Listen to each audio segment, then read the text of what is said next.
Yan guys, ito kasi yung nag-repair.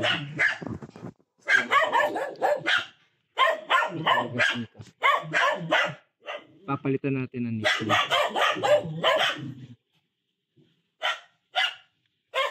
Ito din isa, palitan na natin ang turbo to. Basic lang naman to. Tulo.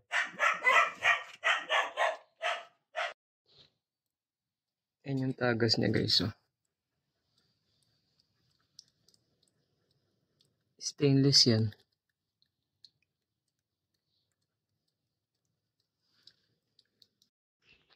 Ayan na guys, napalitan na natin. Pero GI lang to. Pero makikita nyo mawala na, diba? Wala na.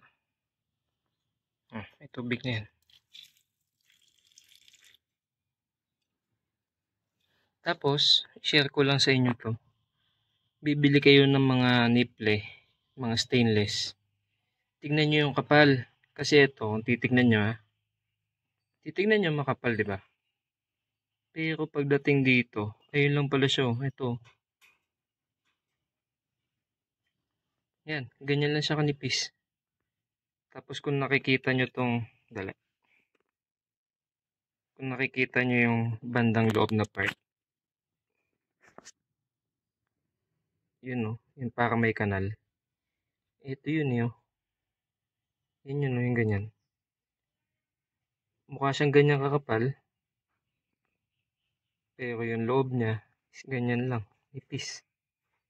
Kaya nung ginamitan ko na yabi tubo, biyak agad. Stainless pa naman. Okay na to. Oh, wala na. Okay. Yan guys, naikabit na natin yung nipple. Dito na tayo sa may faucet na lang. Bali, bigyan ko lang kayo ng tip. Pag magkakabit kayo ng teflon, dapat counterclockwise yung kabit. Pag magkakabit kayo ng teflon, pag ganyan, galing dito sa ilalim, paangat, ganun. Yan. Ganyan ang pagkabit ng teflon. Yan guys, nakabit na natin. Ito yung luma, yung naglilig. Tapos, magkakabit kayo niyan, dapat may proper tools kayo. Bitubo o katala. O pwede din dalawang yabitubo, dalawang katala. Pero dito kasi sa case na to, yabitubo talaga kailangan dito.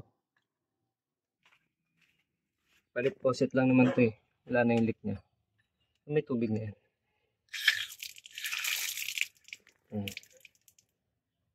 Okay? Okay na. Nakatulong tong video natin na to. Please like, share, and subscribe guys. Salamat.